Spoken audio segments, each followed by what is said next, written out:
you shared the comment about Derek Jones Jr. over Pat Williams to close the game there, and I do think I agreed with that. Now, what I might not agree with is having Zach or DeMar on the floor as opposed to Pat Williams and all your other defensive guys, because you have literally half a second left. You just cannot let them catch the ball and shoot it, and you did. What my thought process was, and I don't know how people are going to feel about this. Like, listen, you have to play with the odds here of what you have defensively, right? Like, we understand that we don't really have that dog wing besides Javonte Green or maybe DJJ. So I'm thinking, okay, let's have DJJ out there along with Javonte. Okay, have Patrick Williams in there as well. Add some size guy who's nimble enough to kind of keep up with somebody who's going to come off a screen. At least you'll be able to be long enough if you can't fight over or through the screen to get your hand up to try to contest. And then I was going to have size at the rim, whether that be Drummond and Vooch. I didn't care. Just some sort of size at the rim, just in case someone was there, outstretched hand type shit. I didn't need nimble. I didn't need speed. And that is the one thing that I don't agree with what Billy did. Well, and that was part of my confusion with having Vooch be the defender on the inbounds. Having somebody like Derek Jones there with extremely long arms and length would have served the same purpose. Not even just that, just super. I mean, not that Vooch isn't making a conscious effort to be active, but it's just kind of how Derek Jones Jr. plays, being like super active, like moving around, really trying to get in your line of vision and fuck with your head on where you're going to inbound the ball. So, yeah, it was very odd how Billy did that because listen, man, I had the flag on my back ready to praise him coming in here because I'm like, look at that challenge that he threw down in the fourth quarter. Look at the challenge. He coached a pretty good game. Me and Alex were talking about it, too. Who would have thought Kobe White would have a almost game-saving defensive play? Not something that anybody would have drew up on the board prior to the game.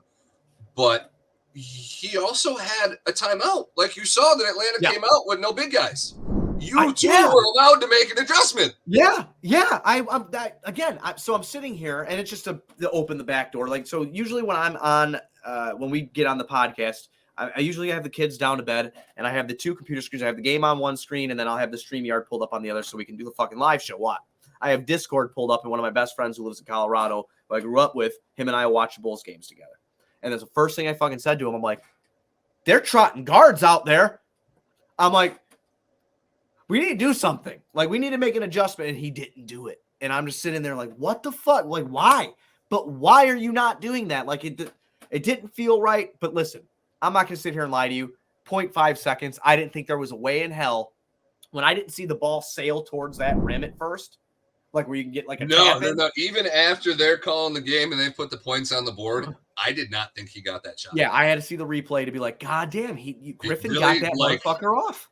Fraction of a second. Like, that ball was here, and just enough little lift on the hand to get it out in time. You got to give Nate a ton of credit for that play call drop.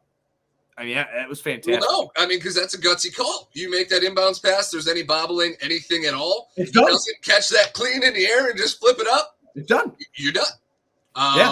What a play call and what faith he had in the rookie to get the job. Apparently, that's his second game-winning shot of the year, too. It is. Yeah, it is. Unbelievable.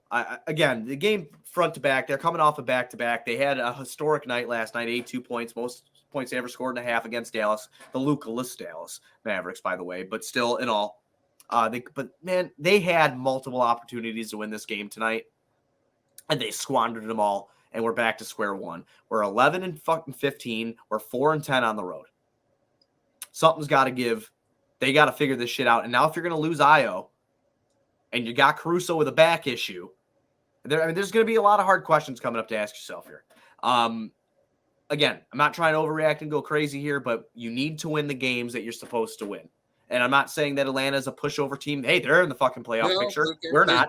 They're definitely not a pushover team, but they were shorthanded tonight. They didn't have Collins, and they were missing somebody else too. Where starting this game, you had the advantage in terms of talent and depth all around, and you didn't play like it. And I don't think that the Bulls should have won this game. They should have probably not even been in the game to have that happen to finish.